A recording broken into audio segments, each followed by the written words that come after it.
Hello beautiful people, welcome back to my channel. My name is Victoria and welcome to this vlog. So in this vlog I'm reading two books. I'm reading The Murder of Mr. Wickham and My December Darling. I wanted to just do this quick intro because also in this vlog I went to a D&D immersive experience, so I will be throwing the clips into this video somehow, some way, so you can check that out with me.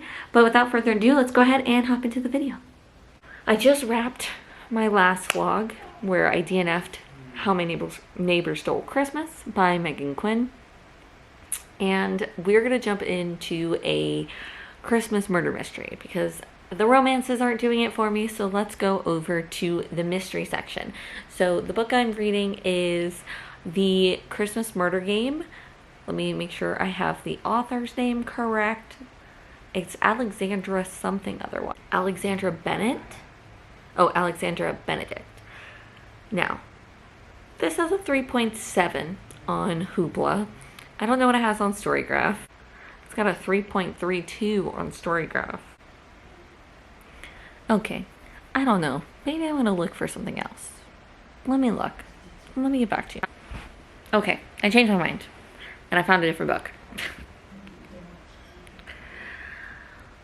We are going to read Miss Winter in the Library with a Knife by Martin Edwards. So this book has a bit of a better rating. It's like a 3.5, which I feel like is totally cool for a, holiday murder mystery. And it reads, 6 down on their luck people with links to the world of crime writing have been invited to play a game this Christmas by the mysterious Midwinter Trust. The challenge seems simple but exciting. Solve the murder of a fictional criminal writer in a remote but wonderfully atmospheric village in North Yorkshire to win a prize that will change your fortunes for good. 6 members of staff from the shadowy trust are there to make sure everyone plays fair. The contestants have been meticulously vetted, but you can never be too careful, and with the village about to be cut off by a snowstorm, everyone needs to be extra vigilant. Midwinter can play tricks on people's minds.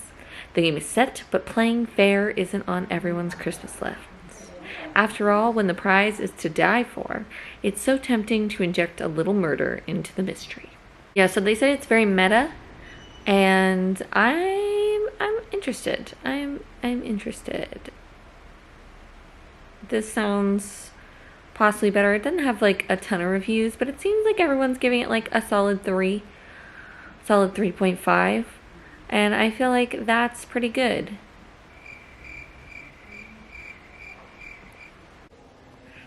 Pumpkin.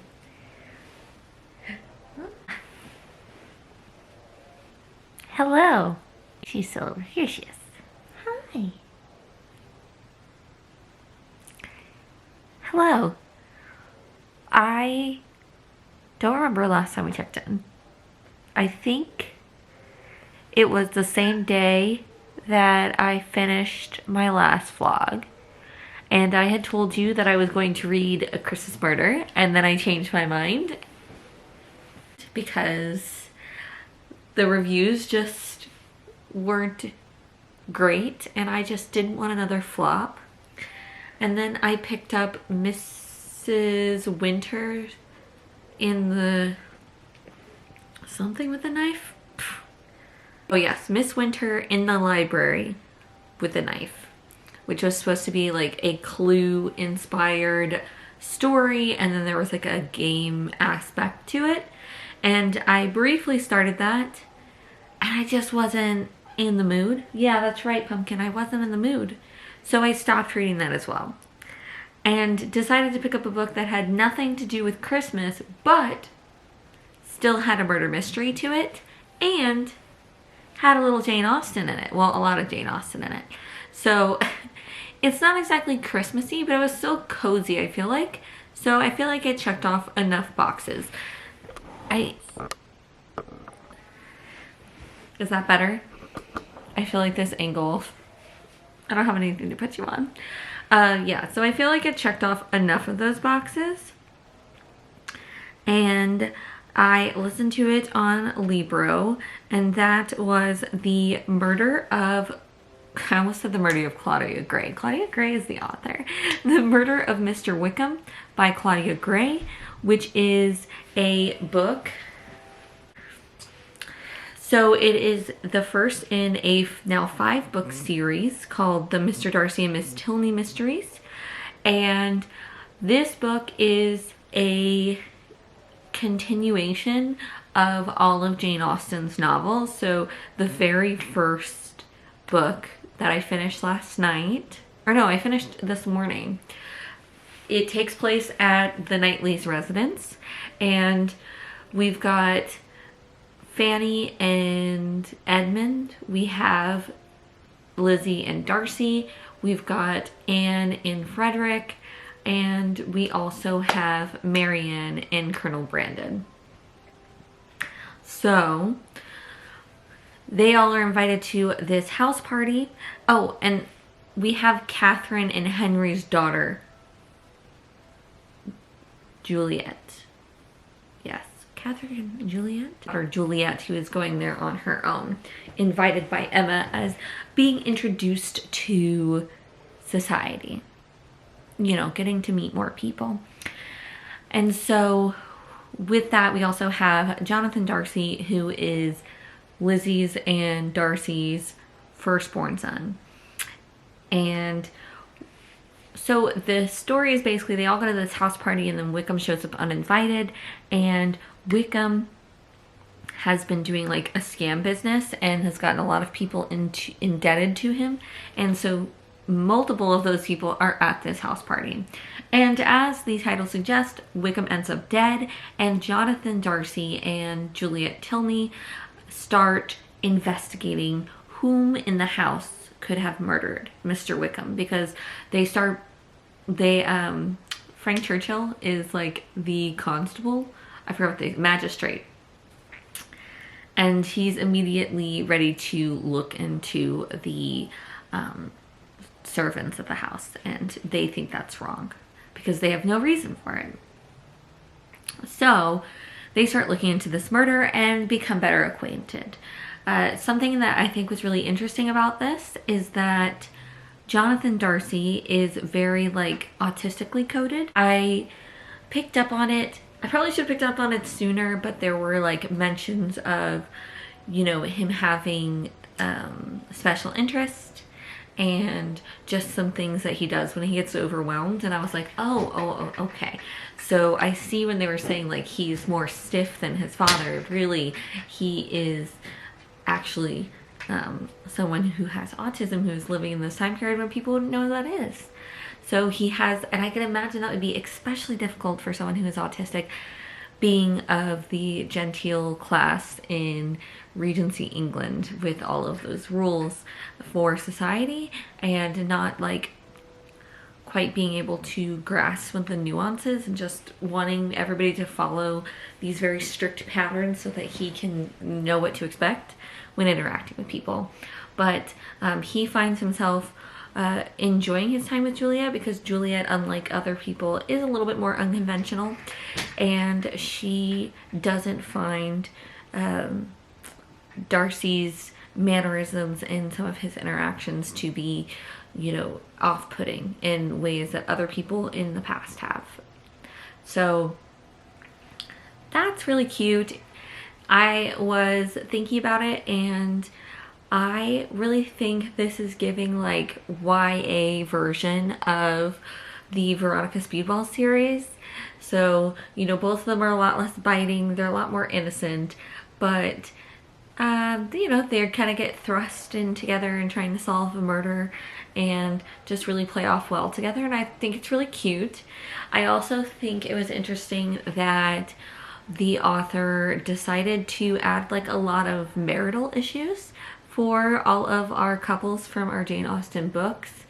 And I will say, if you are like distraught by them, that she does rectify all of them in the end, because I was getting a little worried. I was like, I mean, obviously people's happy endings aren't always so happy, and life happens, so I think it's very realistic and, you know, gives them a very full picture, as they're like, some of them are like 20 years into the relationship, 15 years into the relationship, others like their relationships are pretty new. So she gives like a timeline of where they all are at, and how they kind of coincide. But I think it was interesting that she did that, and then we got a lot of invitations for Julia to all of these people's houses for, you know, seasons and just coming to visit and stuff like that. So setting up for some of the other books. So I am looking forward to continue on in the series. Like I said, it does really give me Veronica Speedwell in a way, but you know, like Regency period. So had a really good time with that. But I have gotten back into picking up some Christmas holiday inspired stories. I wanted to do something a little shorter, so I did pick up the December Darling, My December Darling, which is a short story. I think it's only like 50,000 words. And it is about this woman, Catalina, who's come back to her hometown of Lake Wisteria. And she's there for her sister's wedding, who is getting married to her ex. However, you like quickly find out that the like ex, they only dated for a little while, and it wasn't like super serious. So it's not like super drama filled with that. But she just is also, for some reason, trying to avoid this very like happy-go-lucky kind of cheery doctor named Luke Darling, hence My December Darling, who both of them are attracted to each other, but she's like, I've dated guys like him before. I just don't believe this act of him being so like kind and funny and all of these different things. She is a traveling nurse and he is an ER doctor. And so she is working in the hospital for a month while she stays for her sister's wedding and the holidays. And then obviously he's in the ER. So I'm about 14% of the way through the book. It's cute thus far. That's what I will say. It is cute thus far. I also chose to go with this book because I have one book left to fulfill the buzzword cover challenge by Books and Lala, and that was from November. It's actually quite difficult for me to find any of my books that had food on them, but My December Darling does have a gingerbread house, and I'm going to count that as food because it is technically food, even though no one really eats that gingerbread, but you can technically eat the gingerbread if you want. So that is also going to fulfill that, and then I will have a book for each prompt, even if they weren't all necessarily read in the months they were prompted out. So that is what's going on with our reading. I think I was debating whether including these clips before or after this clip, because yesterday we went to this D&D immersive game that they have here in Dallas now, and Instagram prompted me to see it.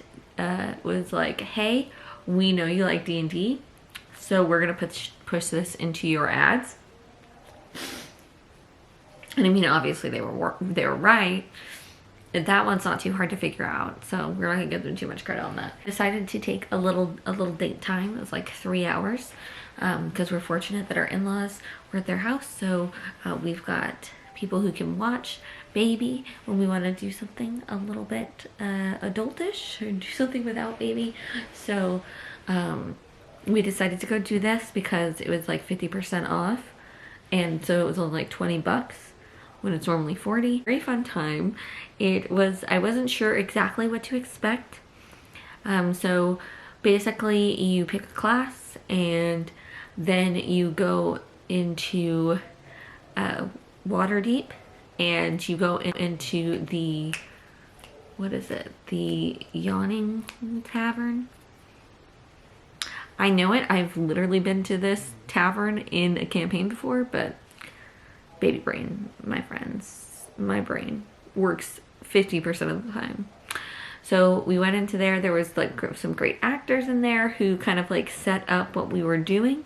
And then we go into another room and there's different challenges, and they're basically like different games, and depending on your class you have like a different objective with each game, and so you can kind of just go around the room and do these different games, get XP, and then once you've solved this riddle that they have, quote unquote, and are ready, you can go and do the final battle and finish your campaign per se. So it was super fun. We had a great time. It was like an hour. That was a long clip to give you all of this updates. Okay, see you in a bit.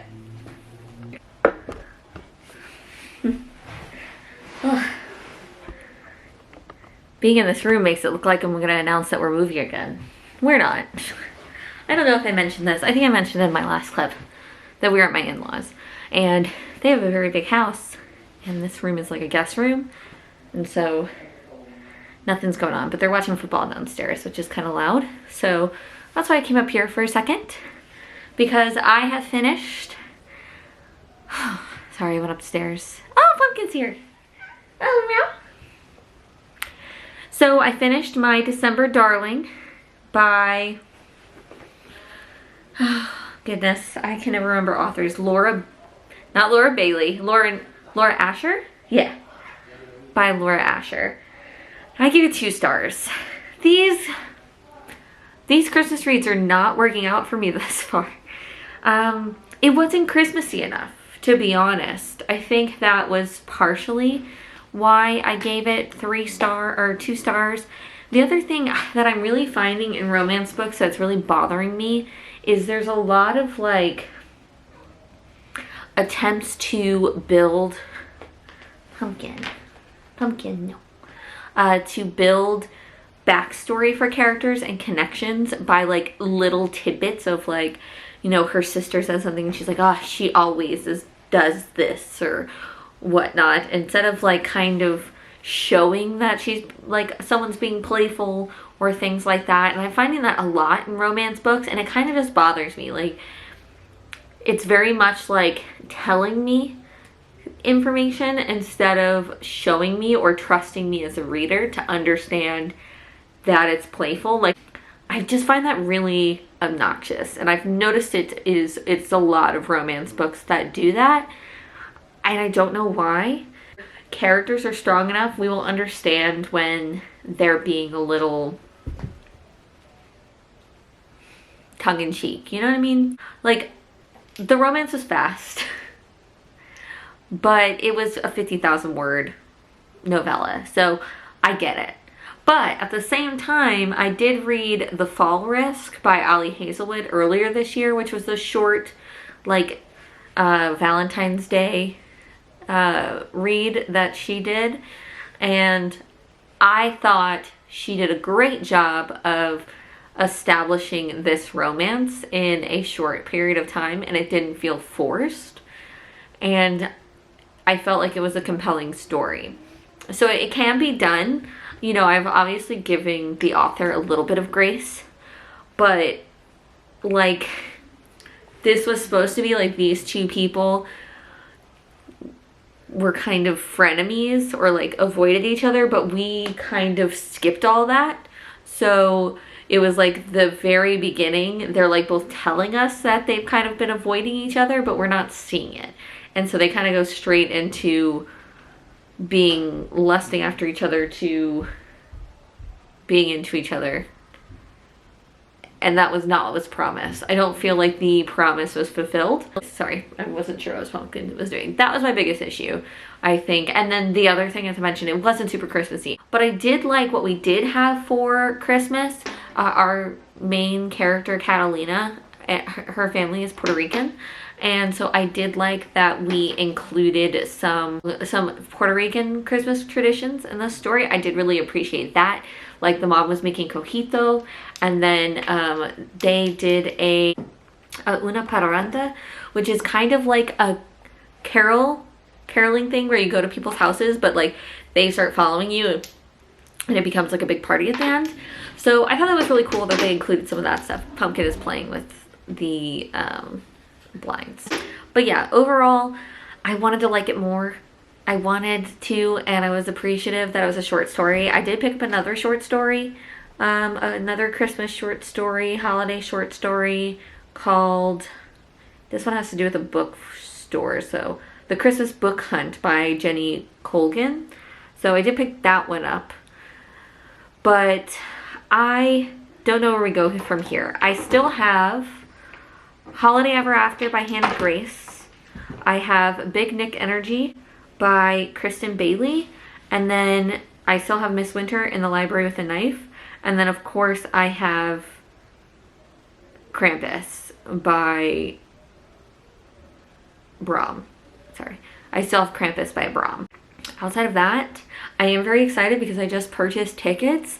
I saw today that Jim Butcher's Instagram page posted that he's going to be doing a tour for 12 months. The next book in the Dresden Files series.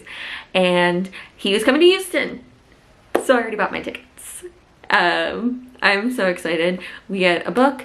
I got 2 seats, and then you can get up to 3 other books signed. So I am going to bring 3 other books to get signed. I have already met Jim Butcher. I met him at DragonCon, but I'm excited. I want to hear him like talk about this book. So I'm super, super stoked about this. And yeah, I'm really, really excited. So we'll do that. That's been in January 23rd, which is like 3 days after the book comes out. So super, super excited about that. But yeah, I'm gonna wrap this so I can start reading some other books. And thank you so much for watching. If you feel like sticking around for more Bookish and Nerdish content, feel free to subscribe. Please like, share, do all those good things as well. And until next time, I hope you read a good book. I hope you find some joy. And most importantly, I hope you do something to make the world a better place. And I will see you in my next one. Bye!